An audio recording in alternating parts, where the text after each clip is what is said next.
സഹകരണ പ്രതിസന്ധിയിൽ പ്രധാനമന്ത്രിയെ കാണാൻ സർവകക്ഷി സംഘത്തിന് അനുമതിയില്ല. പ്രധാനമന്ത്രിയുടെ ഓഫീസ് മുഖ്യമന്ത്രി ഇക്കാര്യം അറിയിച്ചു. ധനമന്ത്രിയെ കാണാനാണ് പ്രധാനമന്ത്രിയുടെ ഓഫീസ് അറിയിച്ചതെന്ന് മുഖ്യമന്ത്രി പിണറായി വിജയൻ വാർത്താസമ്മേളനത്തിൽ വ്യക്തമാക്കി. പ്രധാനമന്ത്രിയുടെ നടപടിയിൽ കടുത്ത പ്രതിഷേധമെന്നും മുഖ്യമന്ത്രി അറിയിച്ചു.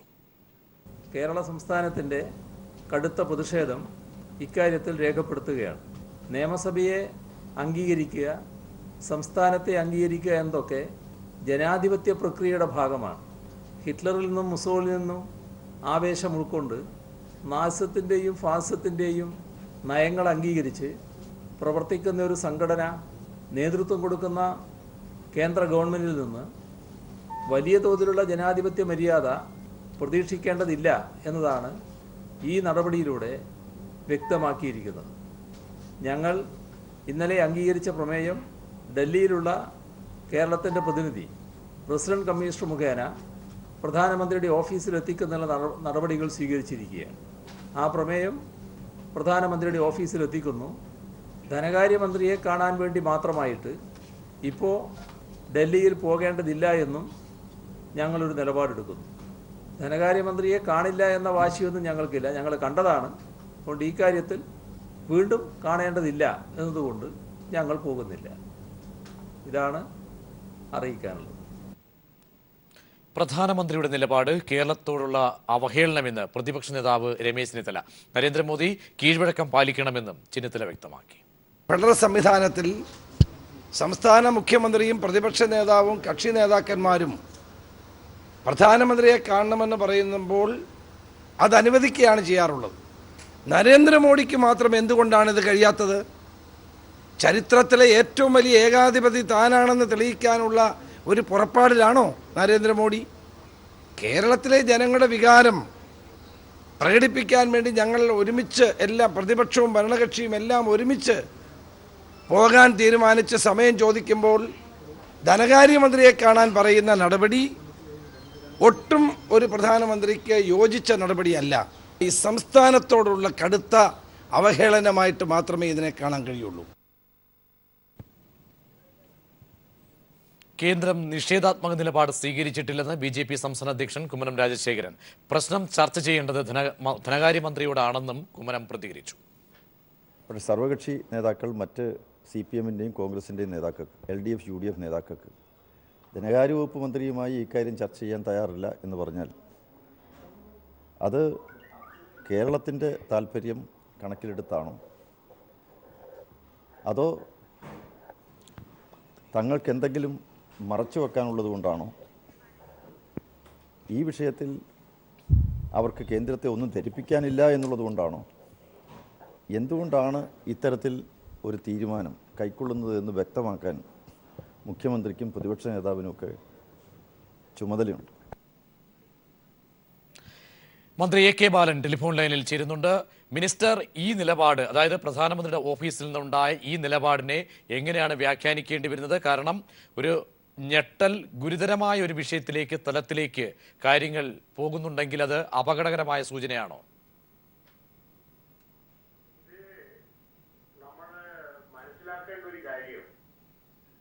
ഇന്ത്യ രാജ്യത്തിന്റെ ചരിത്രത്തിൽ ഇന്നേ വരെ കാണാത്ത ചില പ്രത്യേക സംഭവങ്ങൾ രാജ്യത്ത് നടന്നുകൊണ്ടിരിക്കുകയാണ്. ഇപ്പൊ പ്രധാനമന്ത്രി പാർലമെന്റിൽ വരുന്നു എന്നുള്ളതാണ് ഇപ്പൊ വാർത്ത. എപ്പോഴെങ്കിലും ഇങ്ങനെ ഒരവസ്ഥ നമ്മുടെ രാജ്യത്തുണ്ടായിട്ടുണ്ടോ? പ്രധാനമന്ത്രി പാർലമെന്റ് സെഷൻ നടക്കുന്ന സമയത്ത് പാർലമെന്റിൽ വരുന്നു എന്നുള്ളത് വാർത്തയാകുകയാണ്. പ്രധാനമന്ത്രി ലോകസഭയിൽ വരുന്നില്ല, ജനങ്ങളുടെ വികാരം മനസ്സിലാക്കുന്നില്ല. ജനപ്രതിനിധികൾ കാണാൻ തീരുമാനിച്ചു കഴിഞ്ഞാൽ അതിന് സമയം കൊടുക്കുന്നില്ല. ഒരു സംസ്ഥാന ഗവൺമെന്റ് ഏകകണ്ഠ്യേന പാസാക്കിയ, ഏകകണ്ഠ്യേന എന്ന് പറഞ്ഞു കഴിഞ്ഞാൽ രാജഗോപാൽ അതിനെതിരായി എന്നുള്ളത് ഒഴിവാക്കിയാൽ ഭരണപ്രതിപക്ഷ ഭേദമന്യേ യോജിച്ച ഒരു റെസൊല്യൂഷൻ അത് സ്വീകരിക്കാൻ പോലും പ്രധാനമന്ത്രി തയ്യാറാകുന്നില്ല. ഇതെന്തൊരവസ്ഥ? ഇങ്ങനെ ഒരു സ്ഥിതിവിശേഷം നമ്മുടെ രാജ്യത്തുണ്ടായിട്ടുണ്ടോ? ഇത് യഥാർത്ഥത്തിൽ ജനങ്ങളെ അഭിമുഖീകരിക്കാൻ, ജനപ്രതിനിധികളെ അഭിമുഖീകരിക്കാൻ, മുഖ്യമന്ത്രിമാരെ അഭിമുഖീകരിക്കാൻ പേടിയാണ്. അതാണ് ഇതിൻ്റെ അകത്തുള്ള പ്രശ്നം. ജനങ്ങളെയും ജനപ്രതിനിധികളെയും പേടി, നട്ടലോടുകൂടി നിവർന്നു നിന്ന് ജനങ്ങളുടെ പ്രതിനിധികളെ കാണാൻ പേടി. പൊതുയോഗത്ത് പോയിട്ട് മൈതാന പ്രസംഗം നടത്താൻ ആർക്കും പറ്റൂ. അതിന് വലിയ ബുദ്ധിമുട്ടൊന്നുമില്ല. ആ രൂപത്തിൽ നമ്മുടെ ഇന്ത്യ രാജ്യത്തിന്റെ പ്രധാനമന്ത്രി അധപ്പതിച്ചിരിക്കുന്നു. ഒരു കാര്യം ഞാൻ നിങ്ങളോട് പറയാം. ജീവിതത്തിൽ അധ്വാനിച്ച് അവസാനം ഗവൺമെന്റ് കൊടുക്കുന്നതാണ് ഈ പെൻഷൻ. ജീവിക്കാൻ വേണ്ടിയിട്ട് കൊടുക്കുന്നതാണ്. അത് ദിവസേന ഗവൺമെന്റിന് കൊടുക്കാൻ പറ്റില്ല എന്നുള്ളത് കൊണ്ടാണ് അത് ബാങ്കിലിടുന്നത്. ആ ബാങ്കിലുള്ള കാശ് വാങ്ങി റേഷൻ വാങ്ങാൻ പറ്റില്ല. ഈ ഒരവസ്ഥ എപ്പോഴെങ്കിലും ഉണ്ടായിട്ടുണ്ടോ നമ്മുടെ നാട്ടിൽ? ഈ ഒരു 55 വയസ്സ് വരെ സർവീസ് അല്ലെങ്കിൽ 60 വയസ്സ് വരെ സർവീസ് ചെയ്ത് അവരുടെ പ്രൊവിഡന്റ് ഫണ്ടും അവരുടെ പെൻഷനും ദിവസേന ഗവൺമെന്റിന് കൊടുക്കാൻ പറ്റാത്തത് കൊണ്ടാണ് ഗവൺമെന്റ് ബാങ്കിലിടാൻ പറയുന്നത്. ആ ബാങ്കിലിട്ട കാശ് വാങ്ങി ഒരു നേരത്തെ ഭക്ഷണം കഴിയുന്നില്ല, റേഷൻ വാങ്ങാൻ കഴിയുന്നില്ല, സാധനങ്ങൾ വാങ്ങാൻ കഴിയുന്നില്ല. അതായത് ഗവൺമെന്റിന് വേണ്ടി അധ്വാനിച്ച് ഗവൺമെന്റ് അവസാന കാലഘട്ടത്തിൽ കൊടുക്കുന്ന കാശ് പോലും കൊടുക്കില്ല. എന്തൊരവസ്ഥയായത്? ഇത് നമ്മുടെ രാജ്യം സ്വാതന്ത്ര്യം കിട്ടിയതിന് ശേഷം ഏതെങ്കിലും ഭരണാധികാരികൾ ഇങ്ങനെ ഒരു സമീപനം കാട്ടിയിട്ടുണ്ടോ? അടിയന്തരാവസ്ഥ കാലഘട്ടത്തിൽ പോലും കാണാത്തതാണ് ഇന്ന് നമ്മൾ കാണുന്നത്. അടിയന്തരാവസ്ഥ കാലഘട്ടത്തിൽ യഥാർത്ഥത്തിൽ ജനാധിപത്യ അവകാശങ്ങൾ നിഷേധിച്ചു. അത് കറക്റ്റാണ്. ഇവിടെ ജീവൻ സംരക്ഷിക്കാനുള്ള അവകാശം ഇല്ലാതാക്കുകയാണ്. ശ്രീ എ കെ ബാലൻ, അതായത് ഇവിടെ BJP-യുടെ വൈസ് പ്രസിഡന്റ് MG രമേശ് പറഞ്ഞ 2 വരികൾ ഞാനൊന്ന് പറയുകയാണ്. കാരണം ഈ ഘട്ടത്തിലും അത് കേരളത്തിലുള്ള BJP-ക്കാരുടെ പ്രതികരണമാണ് അവിടെ വരുന്നത്. അതായത് കേരളത്തിൽ നിന്നുള്ള സർവകക്ഷി സംഘം കോൺഗ്രസിന്റെയും CPM-ന്റെയും രാഷ്ട്രീയ പ്രചാരണത്തിനുള്ളതാണ്. CPM-നും കോൺഗ്രസിനും കേരളത്തിൽ രാഷ്ട്രീയ അജണ്ടയുണ്ട്. അത് അംഗീകരിച്ചു കൊടുക്കാൻ സാധിക്കില്ല. ഏറ്റവും ഒടുവിലായി MG രമേശിന്റെ പ്രതികരണമാണ് വന്നിരിക്കുന്നത് ഇവിടെ. അതായത് ഇക്കാര്യത്തിൽ ഒരു രാഷ്ട്രീയ ഗൂഢാലോചന താങ്കൾ കാണുന്നു? കാരണം ഇന്ന് സർവകക്ഷി യോഗം ഒരുപക്ഷെ തീരുമാനം എടുക്കുന്നതിന് മുൻപേ കുമ്മനം ദില്ലിയിലുണ്ട്, അവിടെ PK കൃഷ്ണദാസ് ഉണ്ട്. ഇങ്ങനെ പല കാര്യങ്ങളും ഇങ്ങനെ ചേർത്ത് വായിക്കുമ്പോൾ ഒരു തിരക്കഥ താങ്കൾ ഇക്കാര്യത്തിൽ കാണുന്നുണ്ടോ? ഇത് നേരത്തെ നടത്തിയിട്ടുള്ള ഒരു ഗൂഢാലോചനയാണിത്. ആദ്യം മനസ്സിലാക്കണം. ഇവിടെയുള്ള സഹകരണ പ്രസ്ഥാനത്തെ നശിപ്പിക്കുക, അത് BJP-യുടെ ഒരു അജണ്ടയാണ്. അതിന്റെ ഭാഗമായിട്ടാണ് ഇന്നത്തെ ഈ ഒരവസ്ഥക്ക് കാരണം. ഇവിടെ കേരളത്തിലെ ജനങ്ങൾ ധൂർത്തന്മാരാണ്, ആർഭാടമായി ജീവിക്കുന്നവരാണ്. അതാണ് ഈ അവസ്ഥക്ക് കാരണം എന്ന് ഒരു ഉത്തരവാദപ്പെട്ട രാഷ്ട്രീയ പാർട്ടിയുടെ, അതും ഇന്ത്യ രാജ്യം ഭരിക്കുന്ന BJP-യുടെ സംസ്ഥാന പ്രസിഡന്റിന് ഈ രൂപത്തിൽ ജൽപ്പനങ്ങൾ നടത്താൻ എന്തധികാരം? കേരളത്തിലെ ജനത UP-യിലെ ജനതയെ പോലെ, ബീഹാറിലെ ജനതയെ പോലെ, അല്ലെങ്കിൽ BJP ഭരിക്കുന്ന സംസ്ഥാനത്തിലെ ജനങ്ങളെ പോലെ ആക്കണം. തമ്പ്രാന്റെ മുമ്പിൽ, പ്രമാണിമാരുടെ മുമ്പിൽ ഓച്ചാനിച്ച് നിൽക്കണം, ഓളി വിളിക്കണം, തമ്പ്രാൻ വിളിക്കണം. ആ കാലഘട്ടത്തിലേക്ക് കേരളത്തെ കൊണ്ടുചെന്നെത്തിക്കുക. ഇതാണ് ഞങ്ങൾ വിചാരിക്കുന്നത് പോലെ അല്ല കേരളം. കാരണം ഞങ്ങളുടെ സവർണ മേധാവിത്വം, വരേണ്യ മേധാവിത്വം ഇവിടെ ഇല്ല. ഇവിടെ പാവപ്പെട്ടവൻ നാട്ടിലോടുകൂടി നിൽക്കുന്നു, ജീവിക്കുന്നു.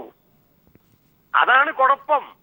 ഇവിടെ മര്യാദയ്ക്ക് കുളിക്കുകയും ഡ്രസ് ഇടുകയും അധ്വാനിക്കുകയും അന്തസ്സായി ജീവിക്കുകയും ചെയ്യുന്ന ഒരു സമൂഹമാണ് ഇവിടെ ഉള്ളത്. ദുഷ്ടതയാണ് ഇവരുടെ മനസ്സിലുള്ളത്.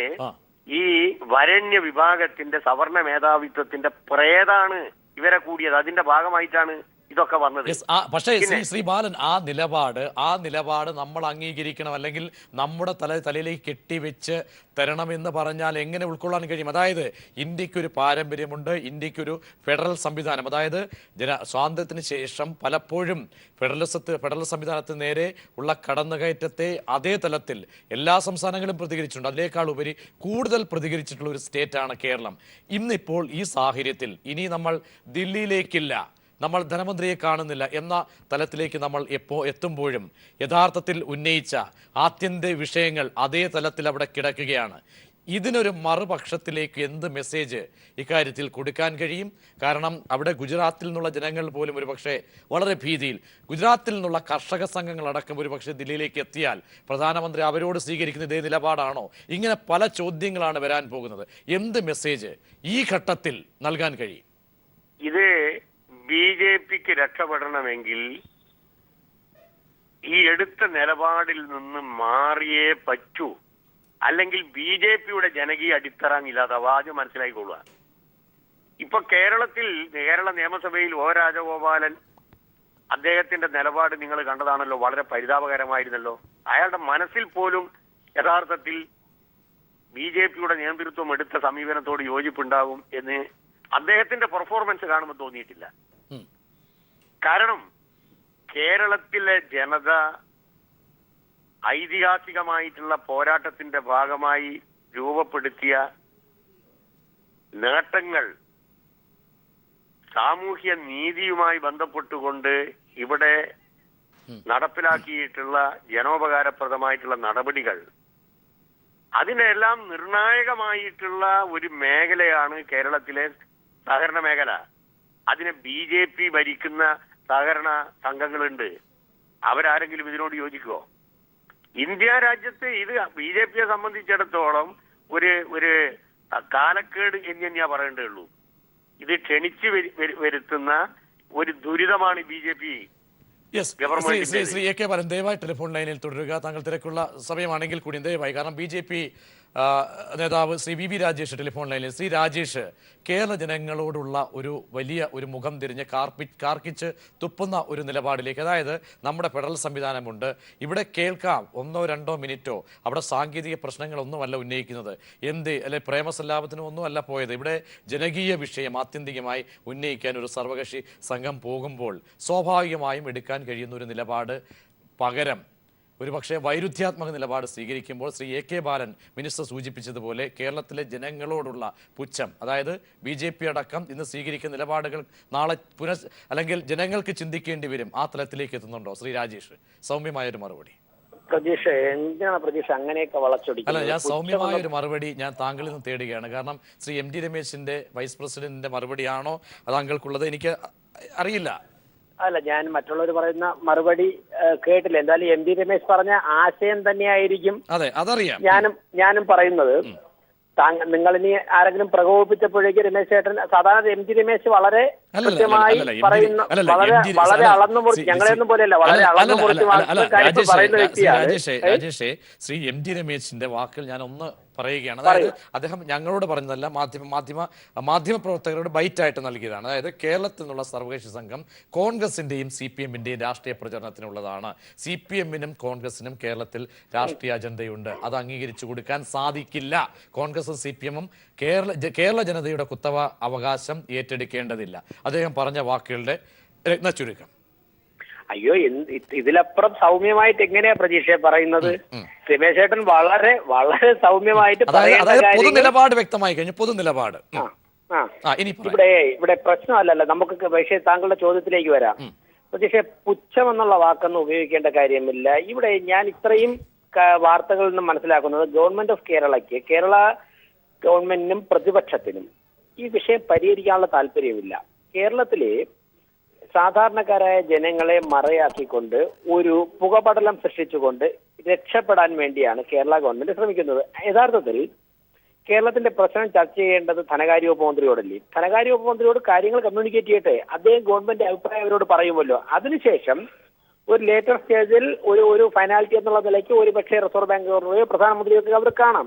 അപ്പൊ ഈ പിടിവാശി ഉപേക്ഷിച്ചുകൊണ്ട് ഗവൺമെന്റ് ചർച്ചയ്ക്ക് ഇപ്പൊ കേന്ദ്ര ഗവൺമെന്റുമായിട്ടാണല്ലോ ചർച്ചയ്ക്ക് പോകുന്നത്, അല്ലാതെ പ്രധാനമന്ത്രി ഒരു വ്യക്തി നരേന്ദ്രമോദിയെ കാണാനില്ല. അപ്പൊ ഗവൺമെന്റ് നിലപാട് അറിയേണ്ടത് കേന്ദ്ര ധനകാര്യ വകുപ്പ് മന്ത്രിയുടെ സമീപമാണ്. അത് പോകാതെ ഞങ്ങൾ എന്നാൽ പോകുന്നില്ല എന്ന് കരുതി പക്ഷേ പിണങ്ങിയിരിക്കുന്നത് എട്ട് നാൾ മുമ്പ് കണ്ട കാര്യം ഞാൻ വീണ്ടും ഓർപ്പിക്കുന്നു. ഞാൻ അതിലേക്ക് താങ്കളിലേക്ക് വരും മുമ്പ് ശ്രീ AK ബാലൻ മിനിസ്റ്റർ, താങ്കൾ ടെലിഫോൺ ലൈനിലുണ്ടല്ലോ.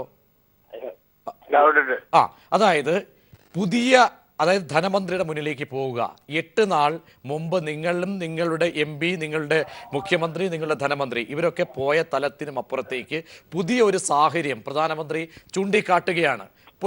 പോവുക ധനമന്ത്രാലയം, അതായത് ആത്യന്തികമായി ചർച്ച ചെയ്യേണ്ടത് ധനമന്ത്രിയാണ്.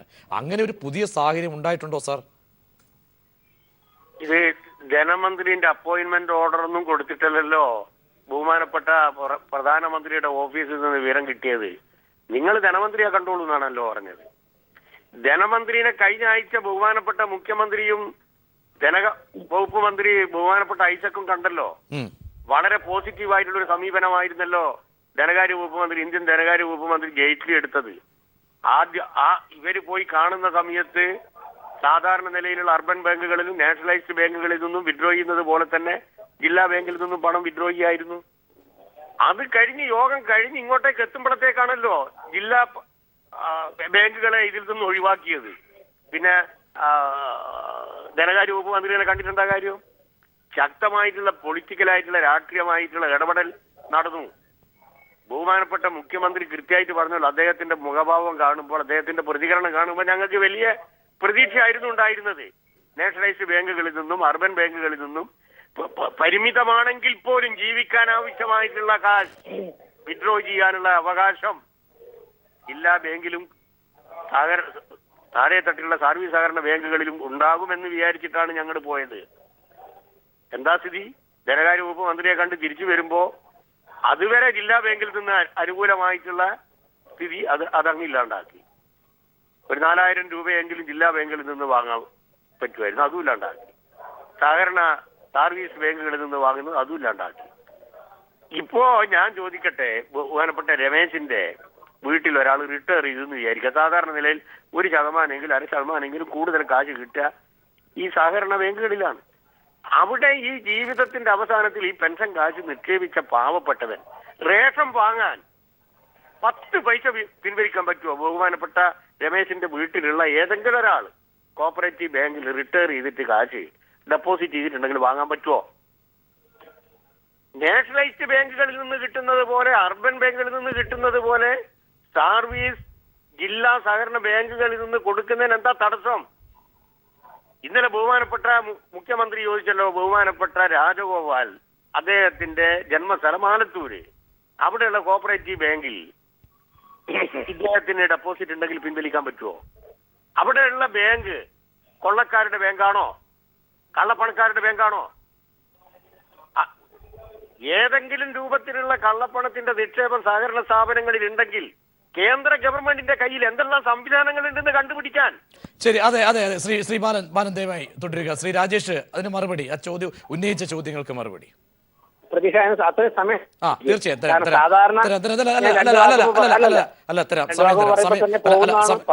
സമയമെടുത്ത് പറയാം.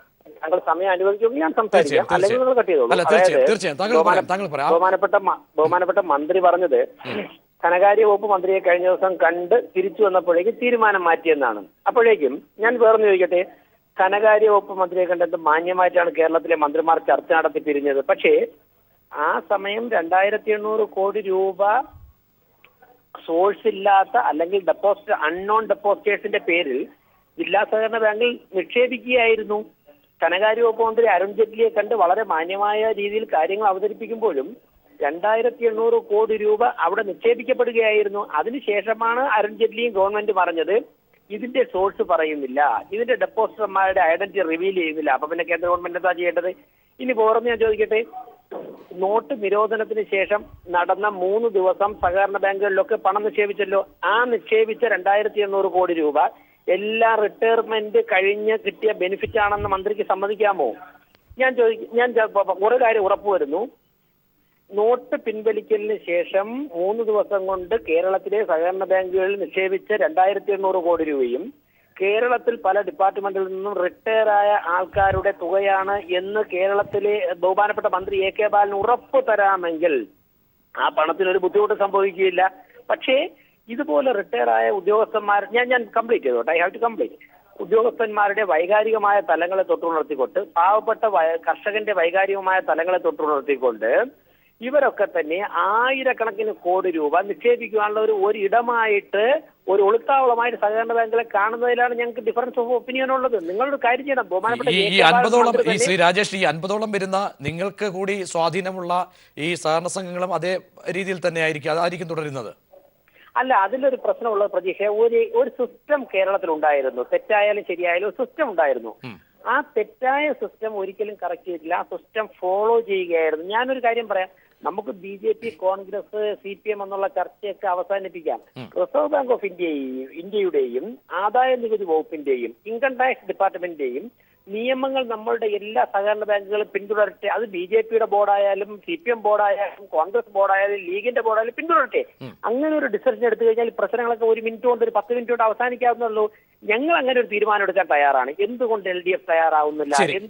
അതിന്റെ ഉത്തരം ശ്രീ എ കെ ബാലൻ, അതായത് ഇവർ പറയുന്നത് ഷെഡ്യൂൾഡ് ബാങ്ക് അല്ലെങ്കിൽ ദേശസാൽകൃത ബാങ്കുകളും ഷെഡ്യൂൾഡ് ബാങ്കുകളും ഒക്കെ പോകുന്ന, അല്ലെങ്കിൽ അവിടെ KYC മാനദണ്ഡങ്ങൾക്ക് വിരുദ്ധമായി പോകുന്ന ഘട്ടത്തിലേക്ക് അല്ലെങ്കിൽ പ്രവർത്തിക്കുമ്പോഴും അവിടെ എന്തുകൊണ്ട് നിങ്ങൾക്ക് വ്യക്തമായ രീതിയിൽ ഒരു നിലപാടിലേക്ക് പോകാൻ കഴിയുന്നില്ല? വെല്ലുവിളി, രാജേഷ് ഉന്നയിച്ച വെല്ലുവിളി, അതായത് സുതാര്യത എന്ന തരത്തിലേക്ക് താങ്കൾ ഉന്നയിച്ചതുപോലെ പെൻഷൻകാർ അല്ലെങ്കിൽ അവരുടെ കഷ്ടപ്പാടാണ് താങ്കൾ നിരത്തിയത്. അതേ നിക്ഷേപം മാത്രമേ ഉള്ളൂ എങ്കിൽ വെല്ലുവിളി ഏറ്റെടുക്കാം. ശ്രീ എ കെ ബാലൻ, മറുപടി. ഇതിൽ ഒരു കാര്യം ഞാൻ രമേശിനോട് ചോദിക്കാം. ഒരാള് റിട്ടയർ ചെയ്യുമ്പോൾ അദ്ദേഹത്തിന്റെ പണം ഗവൺമെന്റ് ഉദ്യോഗസ്ഥനാണെങ്കിൽ അത് ഭൂരിപക്ഷവും വരുന്നത് ട്രഷറിയിലാണ്. ട്രഷറിയിൽ നിന്ന് ചെക്ക് കൊടുത്ത് ഈ പണം കോപ്പറേറ്റീവ് ബാങ്കിലെത്തുന്നു. സോഴ്സ് എവിടെ നിന്നാണ് എന്നുള്ളത് വ്യക്തം. ആ പണമെങ്കിലും കൊടുക്കാൻ പറ്റുമോ? നാളെ മുതൽ ആ പണം കൊടുക്കും. ഞാനിത് എന്റെ അനുഭവമാണ് പറയുന്നത്, വേറെ ആരുടെ അനുഭവമല്ലേ പറയുന്നത്. ട്രഷറിയിൽ നിങ്ങൾ പണം നിക്ഷേപിക്കുന്ന ഉദ്യോഗസ്ഥന്മാർ റിട്ടയർ ചെയ്തതിന് ശേഷം അവർ ആ പണം വിഡ്രോ ചെയ്ത് എവിടെയാണോ അവർ താമസിക്കുന്നത് അവിടെയുള്ള കോപ്പറേറ്റീവ് ബാങ്കിൽ നിക്ഷേപിക്കുന്നു. സാധാരണ നിലയിൽ അതാണ് ചെയ്യുക. ഈ അഡ്സോഴ്സിൽ ഇൻകം ടാക്സ് പിടിക്കുന്നു, രേഖകൾ ഉണ്ടാകുന്നു, 10 പൈസയുടെ കള്ളപ്പണമില്ല.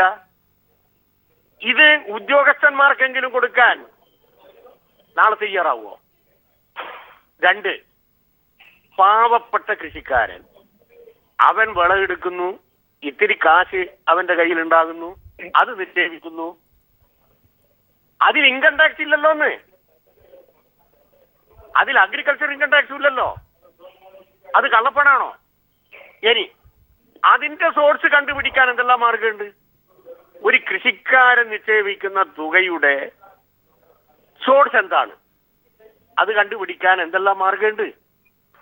ഇതാണോ കള്ളപ്പണം? 25 ലക്ഷം കോടി രൂപയുടെ കള്ളപ്പണം വിദേശ ബാങ്കുകളിൽ ഉണ്ടായിട്ട് അത് കണ്ടുപിടിച്ച് ഈ ഇന്ത്യ രാജ്യത്തിലെ ജനതക്ക് 15 ലക്ഷം രൂപ വീതം വെക്കും എന്ന് പറഞ്ഞിട്ട് കള്ളപ്പണക്കാരുടെ ലിസ്റ്റ് കയ്യിലുണ്ടായിട്ട് ആ ലിസ്റ്റ് പ്രസിദ്ധീകരിക്കരുത് എന്നാ കോടതിയോട് പറഞ്ഞത്. അതിന്റെ ഭാഗമായി ഉണ്ടാകുന്ന പ്രത്യാഘാതം കേന്ദ്ര ഗവൺമെന്റ് ഏറ്റെടുക്കേണ്ടി വരും,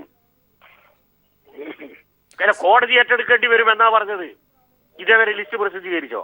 കള്ളപ്പണം എന്ന് പറയുന്നത് വിദേശ ബാങ്കുകളിൽ, സ്വർണത്തിന്റെ മുകളിൽ, റിയൽ എസ്റ്റേറ്റിന്റെ മുകളിൽ.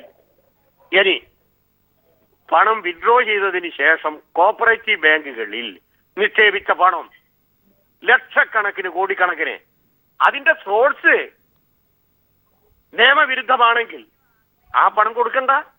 നേരെ ചൊവ്വേ അധ്വാനിച്ചുണ്ടാക്കിയിട്ടുള്ള പണം ഒരു സേഫ് എന്നുള്ള നിലയ്ക്ക് ബോധ്യത്തിൽ, ഒരു രക്ഷ എന്ന തോന്നലിൽ ഒരാളുടെ വീട്ടിന്റെ അടുത്ത് നിക്ഷേപിച്ചു കഴിഞ്ഞാൽ അതിന് സംരക്ഷണം കൊടുക്കാൻ സാധിക്കാത്ത ഒരു ഗവൺമെന്റ് എന്ത് ന്യായ ഇതിന് പറയാ ജനങ്ങളോട്? ശ്രീ രാജേഷ് ഇപ്പോ രണ്ടാം വിളയിലേക്ക് പോവുകയാണ് കൃഷിക്കാരൻ. മിനിസ്റ്റർ ഒന്നാം വിള ശ്രീ രാജേഷ് അതിന് മറുപടി പറയണം. മിനിസ്റ്റർ AK ബാലൻ ഉന്നയിച്ച കാര്യം. മറ്റൊന്ന്, നിങ്ങൾ പറയുന്നത് ജില്ലാ ബാങ്കുകൾ KYC അല്ലെങ്കിൽ മാനദണ്ഡങ്ങൾ അല്ലെങ്കിൽ ചെറുകിട ബ്രാഞ്ചുകളാണ് ജില്ലാ ബാങ്കുകളുടെ ബ്രാഞ്ചുകളൊക്കെ, അവിടെയൊക്കെ കള്ളപ്പണ നിക്ഷേപമുണ്ട്, തെറ്റായ അല്ലെങ്കിൽ വ്യതിചലിച്ച് പോയി റിസർവ് ബാങ്കിന് അപ്പുറത്തേക്ക് മാനദണ്ഡങ്ങളിലേക്ക് അപ്പുറത്ത് പോയിട്ടുണ്ടെങ്കിൽ ഇതിനെയൊക്കെ കോർഡിനേറ്റ് ചെയ്യേണ്ടത് ജില്ലാ ബാങ്കുകളാണ്. ആ ജില്ലാ ബാങ്കുകളോട് നിങ്ങൾ എടുക്കുന്ന നിലപാട് എന്താണ്? ഈ പറയുന്ന രീതിയിലുള്ള ഷെഡ്യൂൾഡ് ബാങ്കുകൾക്കൊക്കെ നൽകുന്ന അല്ലെങ്കിൽ അധികാരം നിങ്ങൾ പറയുന്ന സഹകരണ ബാങ്കുകൾക്ക് ഇത്രത്തോളം ഔന്നത്യമൊക്കെ കൊടുക്കുന്നെങ്കിൽ അവരെ എന്തുകൊണ്ട് ഈ ചുമതല ഏൽപ്പിക്കുന്നില്ല? അല്ലെങ്കിൽ ആ രീതിയിൽ ശുദ്ധീകരണമാകാവുന്നു. ഈ വഴികളൊന്നും തേടാതെ ഷെഡ്യൂൾഡ് ബാങ്കുകളും നാഷണൽ ബാങ്കുകളും അപ്പാടെ റിസർവ് ബാങ്കിന്റെ മാനദണ്ഡങ്ങൾ പാലിക്കുകയും, പക്ഷേ സുപ്രീം കോടതി പോലും ഷെഡ്യൂൾ ബാങ്കുകളുടെ കാര്യത്തിൽ KYC പാലിക്കപ്പെടുന്നുണ്ടോ എന്നുള്ള കാര്യത്തിൽ സംശയം പ്രകടിപ്പിച്ചിട്ടുണ്ട്. അതിലേക്ക് താങ്കൾ പോകുന്നില്ല. മിനിസ്റ്റർ ഉന്നയിച്ച വിഷയങ്ങളും ഞാൻ ഈ പറയുന്ന ജില്ലാ ബാങ്കുകളുടെ കാര്യത്തിലും കാണിക്കുന്ന ഈ ഒരു തെറ്റായ ഒരു നിലപാട്, അതിന് മറുപടി ശ്രീ രാജേഷ്. ഞാൻ ബഹുമാനപ്പെട്ട മന്ത്രി പറഞ്ഞ വളരെ റെലവന്റ് ആയിട്ടുള്ള 2 പോയിന്റ് ഉണ്ട്, അതിന് മറുപടി പറയേണ്ടതായിട്ടുണ്ട്. ഞാൻ പറയാം. ഇപ്പൊ അദ്ദേഹം പറഞ്ഞ ഒന്ന്, റിട്ടയർമെന്റ് ബെനിഫിറ്റ്സ് വാങ്ങിയ നിയമാനുസൃതമുള്ള പണം, ടാക്സ് പിടിച്ച പണം, അത് എന്താണ് ചെയ്യേണ്ടത്? അത് വിഡ്രോ ചെയ്യാനുള്ള അവസരം ഉണ്ടാവണം, നമ്പർ 1. 2, കാർഷിക മേഖലയിൽ നിന്ന് കിട്ടിയ നികുതി ഇല്ലാത്ത പണം ഡെപ്പോസിറ്റ് ചെയ്തിട്ടുള്ള വിഡ്രോ ചെയ്യാനുള്ള അനുവാദം. വളരെ റെലവന്റ് ആയിട്ടുള്ള 2 പോയിന്റാണ്. അത് ലഭിക്കുക തന്നെയാണ്, അത് ന്യായമാണ്. ഒരു കാര്യം ചെയ്യട്ടെ, ഈ സഹകരണ സംഘങ്ങളൊക്കെ തന്നെ ധനകാര്യമന്ത്രിയെ കാണാൻ വേണ്ടി കേരള ഗവൺമെന്റ് അവസരം ലഭിച്ചിട്ടുണ്ടല്ലോ. ഈ സഹകരണ സംഘങ്ങളൊക്കെ തന്നെ ഞങ്ങളുടെ ബാങ്കിൽ തക്കുന്ന ഡെപ്പോസിറ്റർമാരിൽ ഇത്ര പേർ റിട്ടയർമെന്റ് ബെനിഫിറ്റ്സ് കിട്ടിയവരാണ്, അവരുടെ മേൽവിലാസം ഇന്നതാണ്, ഇത്ര പേർ കാർഷിക മേഖലയിൽ നിന്നും പണം ഉണ്ടാക്കിയവരാണ്, അവരുടെ മേൽവിലാസം ഇന്നതാണ്, അക്കൗണ്ട് നമ്പർ ഇന്നതാണ് എന്ന് പറഞ്ഞ് കേന്ദ്ര ധനകാര്യ മന്ത്രിയെ കാണാൻ പോകുമ്പോഴേക്കും ഒരു റിക്വസ്റ്റ് കൊടുത്താൽ ഞാൻ തീർച്ചയായും വിശ്വസിക്കുന്നത് ആ റിക്വസ്റ്റ് ന്യായമായിരിക്കും, അത് കൺസിഡർ ചെയ്യും. പക്ഷേ ഇങ്ങനെയുള്ള ബഹുമാനപ്പെട്ട ബാലൻ മന്ത്രി പറഞ്ഞ രീതിയിലുള്ള ആൾക്കാർ മറയാക്കിക്കൊണ്ട് കോടിക്കണക്കിന് രൂപയുടെ ഐഡന്റിറ്റി വെളിപ്പെടുത്താൻ വേണ്ടി തയ്യാറാകുന്നില്ല. ഇപ്പൊ മന്ത്രി പറഞ്ഞതുപോലെ വളരെ വൈകാരികമായിട്ട് നമുക്ക് സ്പർശിക്കേണ്ട ആക്കിക്കൊണ്ട് ബാക്കിയുള്ളവരുടെ കൂട്ടി വെളുപ്പിച്ചെടുക്കാനുള്ള ശ്രമമാണ് നടത്തുന്നത്.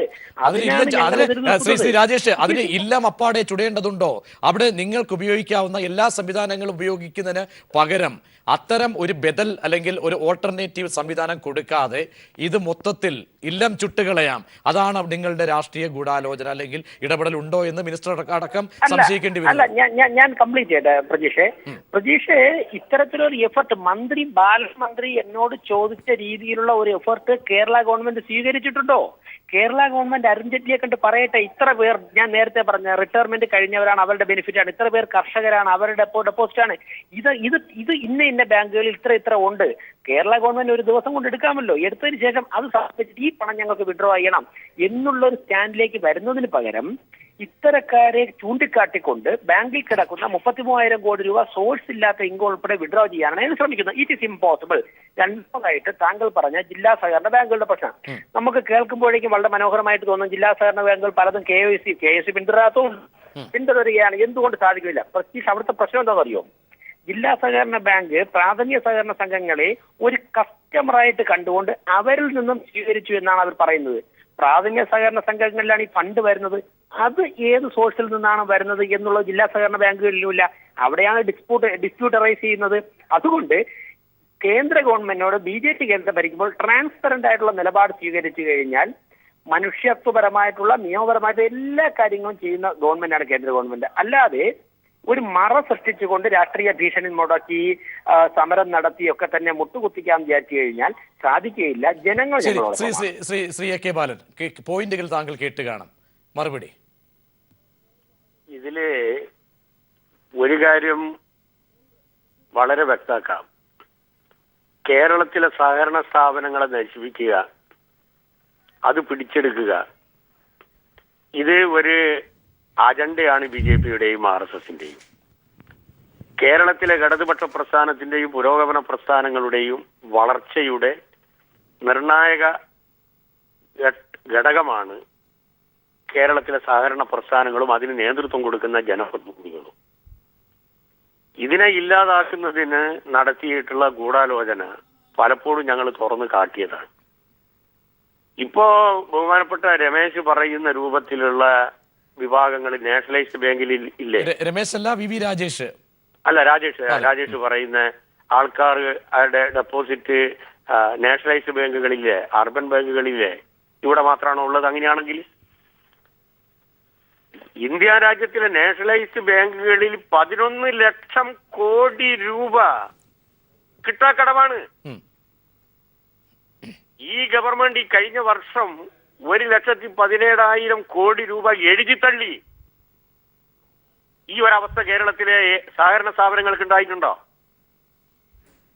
ഇത്രയും ഡ്രാസ്റ്റിക് ആയിട്ടുള്ള ഒരു സ്റ്റെപ്പ് ഗവൺമെന്റ് സ്വീകരിച്ചതിന് ശേഷം ഈ കേരളത്തിലെ സഹകരണ സ്ഥാപനങ്ങളിൽ നിക്ഷേപിച്ച കള്ളപ്പണം ഇത്രയാണ്.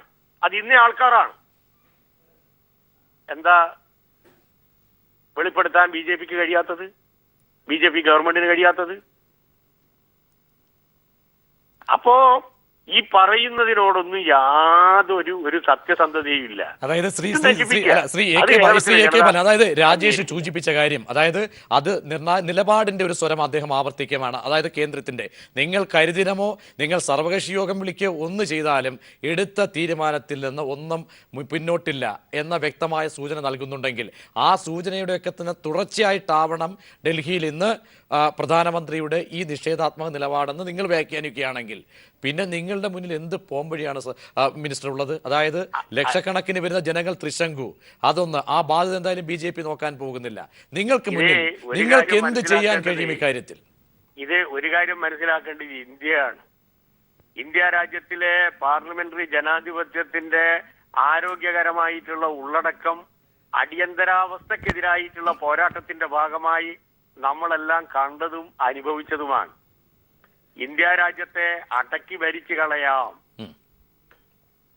ഏകാധിപത്യപരമായിട്ടുള്ള സമീപനങ്ങൾ സ്വീകരിച്ച് ആർബിട്രറിയായി ഈ രാജ്യത്തിലെ സമസ്ത ജനാധിപത്യ അവകാശങ്ങളും ഇല്ലാതാക്കി ഞങ്ങളുടെ രാഷ്ട്രീയ മേധാവിത്വം അടിച്ചേൽപ്പിക്കാൻ കഴിയും എന്ന് ഏത് ഭരണാധികാരി തീരുമാനിച്ചാലും അതിനെ ഇന്ത്യ രാജ്യത്തിലെ ജനത അംഗീകരിക്കില്ല എന്നുള്ളതിന്റെ ഏറ്റവും നല്ല തെളിവാണ് അടിയന്തരാവസ്ഥ. അത് ബി.ജെ.പി കൂടി അന്നത്തെ ജനതാ പാർട്ടിയിലെ ഒരു ഘടകകക്ഷി ആയിരുന്നല്ലോ ബി.ജെ.പി. അവരുടെ അനുഭവം എന്തായിരുന്നു? ഇന്ത്യ രാജ്യത്തിലെ ജനങ്ങളുടെ മുകളിൽ ജനാധിപത്യ വിരുദ്ധമായ സമീപനം സ്വീകരിച്ച് ഇന്ത്യ രാജ്യത്തെ അടക്കി ഭരിച്ചു കളയാം എന്ന് ആഗ്രഹിച്ച ഭരണാധികാരികൾക്ക് ചരിത്രത്തിൽ എവിടെയായിരുന്നു സ്ഥാനം? ഇത് മനസ്സിലാക്കുന്നത് നല്ലതാണ്. ഒന്നാമതൊരു 33% ജനങ്ങളുടെ അംഗീകാരം ബി.ജെ.പിക്കുള്ളൂ എന്നുള്ളത് ആദ്യം മനസ്സിലാക്കുക. ബി.ജെ.പിക്കെതിരായിട്ട് എല്ലാ ആൾക്കാരും ഇന്ത്യ രാജ്യത്ത് യോജിപ്പിച്ചാൽ അന്ന് ഔട്ടാണ് ബി.ജെ.പി. എന്തോ ലോകാവസാനം വരെ ഞങ്ങളാണ് ഭരിക്കാൻ പോകുന്നത്, അതുകൊണ്ട് ഞങ്ങൾ പറയുന്നതൊക്കെ കേട്ടോളണം, ഞങ്ങൾ ഇന്നേ വഴിയിലാണ് ചിന്തിക്കുക, ആ വഴിയിലേക്ക് തന്നെ നിങ്ങൾ വന്നോളണം, ഞങ്ങൾക്ക് മുഖ്യമന്ത്രിയെ കാണാൻ മനസ്സില്ല, എം.പിമാരെ കാണാൻ മനസ്സില്ല, പാർലമെന്റ് ചേരുമ്പോൾ പാർലമെന്റിൽ പോകാൻ മനസ്സില്ല. ഇതൊക്കെ ഏത് രാജ്യത്താണ് നടക്കുക? വളരെ നന്ദി ശ്രീ എ.കെ. ബാലൻ. ശ്രീ രാജേഷ്, അവസാനമായി, കാരണം ഗുജറാത്തിൽ നിന്നുള്ളൊക്കെയുള്ള അവിടെ എന്തായാലും മുഖ്യമന്ത്രി പോയി, ഗുജറാത്ത് മുഖ്യമന്ത്രി പ്രധാനമന്ത്രിയെ കാണില്ല ഇക്കാര്യത്തിൽ ബന്ധപ്പെട്ട്. അവിടെയുള്ള കർഷക സംഘടനകളോ മറ്റോ ഈ ആശങ്ക ഉയർത്തി പ്രധാനമന്ത്രിയുടെ ഓഫീസിലേക്ക് ചെന്നാൽ ഇതായിരിക്കുമോ നിലപാട്? എന്താണ് ഇങ്ങനൊരു സ്വരം? നിങ്ങൾ പറയുന്ന നിലപാട് അംഗീകരിക്കുന്നു, ഇതിലൊരു ആൾട്ടർനേറ്റീവ് വസ്തുതകളോ അല്ലെങ്കിൽ മാറ്റമോ ഉണ്ടാകില്ല. പക്ഷേ ത്രിശങ്കുവിലായിട്ടുള്ള ജനങ്ങൾ കേരളത്തിൽ ബി.ജെ.പി വളർച്ചയ്ക്ക് അല്ലെങ്കിൽ മുൻകൈ എടുക്കുന്ന സമയമാണ്. ഏറ്റവും കൂടുതൽ വേരോട്ടമുള്ള എല്ലാ ഗ്രാമീണ മേഖലയിലും ഗ്രാമീണ മേഖലയുടെ ജീവനാഡിയായ സഹകരണ മേഖലയെ അതിനൊരു നിലപാട് എന്തായാലും പരസ്യമായി എല്ലാ മാധ്യമങ്ങളും അല്ലെങ്കിൽ കൈരളി ടി.വിയോ അല്ലെങ്കിൽ ജയ് ഹിന്ദോ അല്ലെങ്കിൽ മറ്റ് ചാനൽ എല്ലാ ചാനലുകളും ഒരേ സ്വരത്തിൽ ഈ വാർത്ത റിപ്പോർട്ട് ചെയ്യുന്ന ഘട്ടത്തിൽ ഈ രണ്ട് ചോദ്യങ്ങളും എങ്ങനെ നിങ്ങൾ ന്യായീകരിക്കും ശ്രീ രാജേഷ്? പ്രതീക്ഷ, ബഹുമാനപ്പെട്ട മന്ത്രി ഒരുപാട് കാര്യങ്ങൾ പറഞ്ഞു. രാഷ്ട്രീയ കാര്യങ്ങളിലൊന്നും ഞാൻ മറുപടി പറയുന്നില്ല. ആ രാഷ്ട്രീയം വിട്ടേക്കൂ, ആ ജനങ്ങളോടുള്ള മറുപടി വളരെ ചുരുക്കി വേണം, ഞാൻ ഇടവേള ഉള്ളതുകൊണ്ട്. പ്രതീക്ഷ, സൗണ്ട് ഡിസ്റ്റർബൻസ് ആണ്, അവിടെ മറ്റാരും സംസാരിക്കുന്നുണ്ട്. താങ്കൾക്ക് പറയാം, ഇപ്പൊ കേൾക്കാമല്ലോ. അതായത് മന്ത്രി പറഞ്ഞ രാഷ്ട്രീയ വിഷയങ്ങൾക്കൊന്നും ഞാൻ മറുപടി പറയുന്നില്ല. നമ്മളെപ്പോഴും സംസാരിക്കുന്നത് ഏകാധിപതി നരേന്ദ്രമോദി എന്നൊക്കെ പറഞ്ഞു. അങ്ങനെയല്ല, ഈ ഗവൺമെന്റിനെ ജനങ്ങൾ തെരഞ്ഞെടുത്തത് കള്ളപ്പണത്തിനെതിരെ പോരാടാനാണ്. അതായിരുന്നു ഞങ്ങളുടെ പ്രധാന മുദ്രാവാക്യം. ഞങ്ങൾ അതാണ് ചെയ്തുകൊണ്ടിരിക്കുന്നത്. ഇനി അതിലെന്തെങ്കിലും ജനങ്ങൾക്ക് തെറ്റായി തോന്നിയെങ്കിൽ അടുത്ത തെരഞ്ഞെടുപ്പ് വരുമ്പോഴും സ്വാഭാവികമായിട്ട് ഇന്ത്യൻ ജനാധിപത്യത്തിന്റെ മനോഹാരിത എന്നുള്ള നിലയ്ക്ക് അവർ പ്രതികരിക്കും. ഗവൺമെന്റ് പുറത്തു പോകും. ഞങ്ങൾക്ക് അതിലൊന്നും യാതൊരു ഭയവുമില്ല, ആശങ്കയുമില്ല. എന്തായാലും ഇന്നലെ കുറെ തെരഞ്ഞെടുപ്പ് ഫലങ്ങൾ പുറത്തു വന്നല്ലോ. ബി.ജെ.പിക്ക് ദോഷമായിട്ടൊന്നും വന്നിട്ടില്ല, അവിടെ നിൽക്കട്ടെ. ഇനി മറ്റൊന്ന്, ഇപ്പോ ഞാനിപ്പോ നിൽക്കുന്ന മഹാരാഷ്ട്രയിലാണ്. ഇവിടെ 21,000 സഹകരണ സംഘങ്ങൾ, ഇന്നിവിടെയുള്ള BJP-യുടെ ചില നേതാക്കന്മാരായിട്ട് സംസാരിച്ചു. 21,000 സഹകരണ സംഘങ്ങൾ ഞങ്ങൾക്കുണ്ട്. ഗുജറാത്തിൽ 8,000-ഓളം സഹകരണ സംഘങ്ങളുണ്ട്. ഇതിലൊക്കെ തന്നെ ഒട്ടുമുക്കാൽ BJP-യുടെ പ്രവർത്തകരുള്ളതാണ്. ഇത് സഹകരണ സംഘങ്ങൾ ആര് ഭരിക്കുന്നു എന്നുള്ളത് അല്ല പ്രതീക്ഷ വിഷയം. ഇത് നമ്മുടെ രാജ്യത്തെ സാമ്പത്തിക ഘടന ദുർബലമാണ്. അതിനെ ശ്രീ രാജേഷ്, താങ്കൾ മഹാരാഷ്ട്രയിൽ ഉണ്ടായിരുന്നു എങ്കിൽ തൊട്ടടുത്ത പൻവേൽ എന്ന് പറയുന്ന കാർഷിക സമിതി, ആ സ്ഥലത്തേക്ക് കൂടി താങ്കൾ ഒന്ന് പോകണമായിരുന്നു. ഒന്ന് പോകണമായിരുന്നു. അതായത് നിങ്ങൾ നയപരമായി എടുത്ത തീരുമാനത്തിന് ശേഷമുണ്ടായ രാജ്യം ഉറ്റുനോക്കിയ ഒരു തെരഞ്ഞെടുപ്പ് കാർഷിക സമിതിയിലേക്ക്, അവിടുത്തെ റിസൾട്ട് താങ്കൾക്ക് ബോധ്യമുണ്ടായിരിക്കുമല്ലോ. ഞാനൊന്ന് കംപ്ലീറ്റ് ചെയ്യട്ടെ പ്രതീക്ഷ, ഞാൻ കംപ്ലീറ്റ് ചെയ്ത് പറയാം. അതായത് സംഭവങ്ങളുണ്ട്, പ്രതിഷേധമുണ്ട്, പല സ്ഥലങ്ങളിലും സമരമൊക്കെ നടക്കുന്നുണ്ട്. ഈ സമരങ്ങളൊന്നും തന്നെ, ഞങ്ങൾ സമരത്തിലൂടെ വളർന്ന പ്രസ്ഥാനമായതുകൊണ്ട് തന്നെ സമരങ്ങളൊന്നും ഞങ്ങൾ ആശങ്കപ്പെടുന്നില്ല, ഭയക്കുന്നില്ല. ജനങ്ങൾക്ക് വളരെ നല്ലൊരു ശതമാനം ജനങ്ങൾക്ക് കാര്യങ്ങൾ വളരെ വ്യക്തമാണ്. നിതീഷ് കുമാറിനെയും നവീൻ പട്നായിക്കിനെയും പോലുള്ള നരേന്ദ്രമോദി എതിർക്കുന്ന മുഖ്യമന്ത്രിമാർ എന്റെ ഈ തീരുമാനം ഇരുകൈയും നീട്ടിക്കൊണ്ട് അംഗീകരിച്ചു. അതുകൊണ്ട് തന്നെ ശ്രീ AK ബാലൻ മന്ത്രിയോട് ഞാൻ ചോദിച്ച 2 കാര്യങ്ങളിൽ നിന്നും അദ്ദേഹം വിദഗ്ധമായിട്ട് ഒഴിഞ്ഞു മാറിയല്ലോ. ഞാൻ ചോദിച്ചല്ലോ, റിട്ടയർമെന്റ് ബെനിഫിറ്റ്സിന്റെ ലിസ്റ്റും കർഷകരുടെ ലിസ്റ്റും കൊടുത്തിട്ട് ഇത്രയും വിഡ്രോ ചെയ്യാനുള്ള ഒരു പെർമിഷൻ ഞങ്ങൾക്ക് വേണമെന്ന് പറയാമോ എന്ന് ചോദിച്ചപ്പോഴേക്കും അദ്ദേഹം നരേന്ദ്രമോദിയെ കുറിച്ച് വർണ്ണിച്ചുകൊണ്ടാണ് മുമ്പോട്ട് പോയത്. അതിന് അദ്ദേഹം മറുപടി പറയില്ല. മന്ത്രി മറുപടി പറഞ്ഞു കഴിഞ്ഞാൽ ഗവൺമെന്റ് ഓഫ് കേരളയുടെ ഔദ്യോഗിക മറുപടിയായിട്ട് വ്യാഖ്യാനിക്കപ്പെടും. അതുകൊണ്ട് തന്നെ മന്ത്രി അതിൽ നിന്നും പറയാതെ തന്നെ വഴുതി മാറി. അതിനർത്ഥം ഇങ്ങനെയുള്ള സാധാരണക്കാരായ ആൾക്കാരെ മറയാക്കിക്കൊണ്ട് കള്ളപ്പണം കൂടി ഞങ്ങൾക്ക് മാറ്റിയെടുക്കാനുള്ള ഒരു അനുവാദം തരണമെന്ന് ചോദിക്കാൻ വേണ്ടിയാണ് പ്രധാനമന്ത്രിയെ കാണാൻ വേണ്ടി ഇവർ പോയിരുന്നത്. ഒരുപക്ഷെ ഇവരെ പോലെ അതുകൊണ്ടായിരിക്കുമല്ലോ പ്രധാനമന്ത്രി ഒഴിഞ്ഞു മാറിയത്. പ്രധാനമന്ത്രി കാണാനാ പറഞ്ഞത്. ഒരു ഡിബേറ്റിനുള്ള സാഹചര്യത്തെ നിങ്ങൾ ഭയപ്പെടുകയാണ്, അതാണ് ചോദ്യം. അല്ലാതെ ഭയം ആർക്ക്? നരേന്ദ്രമോദിക്ക്, അത് BJPക്ക്? എന്താ പറയുന്നത്? അവർ ധനകാര്യമന്ത്രിയെ കാണാൻ പറഞ്ഞില്ല. ഇന്ത്യ ഗവൺമെന്റിനോട് ധനകാര്യമന്ത്രി 8 നാൾ മുമ്പ് പോയിട്ട് എന്തേ ഫലമുണ്ടായി ശ്രീ രാജേഷ്? 8 നാൾ മുമ്പ് പോയിട്ട് നിങ്ങൾ ധനകാര്യമന്ത്രിയെ പറ്റിച്ചു. തന്ത്രപരമായി കേരളത്തെ പറ്റിച്ചു. അതായത് അനുഭാവപൂർവമായ സമ്മതം മൂടിയ ശേഷം കേരളത്തിൽ അന്ന് നടന്ന ഒരു സംസ്ഥാന സമ്മേളനമുണ്ട് ഇവിടെ BJP-യുമായി ബന്ധപ്പെട്ട്. അറിയാലോ. BJP-യുമായി ബന്ധപ്പെട്ട് നിങ്ങളുടെ സഹകരണ മേഖലയിലെയൊക്കെ തന്നെ പറഞ്ഞോളൂ. അതായത് എന്താ സംഭവിച്ചെന്നറിയോ? ധനകാര്യ വകുപ്പ് മന്ത്രിയെ കണ്ട് അനുകമ്പയും ദയയും നിയമവും ഒക്കെ പറഞ്ഞ് വളരെ മാന്യമായിട്ട് അവർ പിരിഞ്ഞപ്പോഴും അരുൺ ജെയ്റ്റ്ലി അവരെ വിശ്വസിച്ചു. അപ്പോഴും പിൻവാതിലൂടെ സഹകരണ ബാങ്കുകളിൽ ഇവർ 2,800 കോടി രൂപ വാങ്ങുകയായിരുന്നു. ഊരും പേരുമില്ലാത്ത, നാഥനും നന്ദനും ഇല്ലാത്ത രീതിയിൽ പൈസ വാങ്ങുകയായിരുന്നു. കേന്ദ്ര ഗവൺമെന്റ് ചോദിച്ചപ്പോൾ ഞങ്ങൾക്കറിയില്ല, 2,800 കോടി രൂപ ദയവായി ഞാനൊന്ന് ഇടപെടുകയാണ്. അസഹിഷ്ണുത ഉണ്ടോ അല്ലെങ്കിൽ മറ്റൊന്നും കൊണ്ടല്ല, സമയം 7:42 ആയതുകൊണ്ട് ഇടവേള ഒരുപാട് പോകാനുള്ളത് കൊണ്ടും 8 മണിക്ക് ന്യൂസ് ആൻഡ് ന്യൂസിലേക്ക് കടക്കേണ്ടതുള്ളത് കൊണ്ടും ദയവായി വളരെ നന്ദി ശ്രീ രാജേഷ് ചർച്ചയിൽ പങ്കുചേരുകയും ഒപ്പം AK ബാലൻ ചർച്ചയിൽ പങ്കുചേർന്ന് പ്രതികരിക്കുകയും ചെയ്തു.